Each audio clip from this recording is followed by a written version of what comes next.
кәдімгідей отырып алып уайымға салынбаңыздар. Өйткені бұл уайымға салыну сізді неден құтқармайды?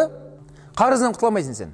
Өйткені мына ми, мына біздің басымыздағы ми, қашан уайыммен бұлай битіп загрузеп тұрған кезде сен шығатын жолды көре алмайсың.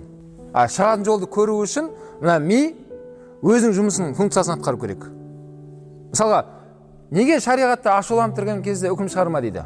Мысалы, қазилар, қази деген сот кәдімгі.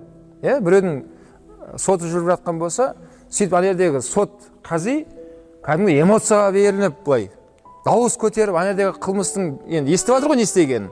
Кәдімгі ашуға берілсе, шариғат бойынша үкім шығарма дейді. Бол бүгінгі тоқтатыңдар осымен дейді. Бол тарат бәрін дейді. Кейінге қалдыр дейді сотта. Келесі тағы да әңгіме барысында сөйтіп жаңағы сот тағы да ашуға беріліп кетсе, тағы тоқтатыңдар дейді.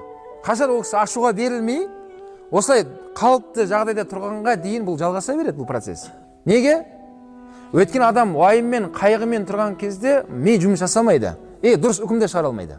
Соны Расулаллах айтып жатыр. Сен уайым қайғыны тоқтат бірінші деді Расулаллах. Және Алладан соны көмек сұра. Алла, мені мына басымдағы уайым қайғыды сейілтші маған деп соны Алладан сұра дейді.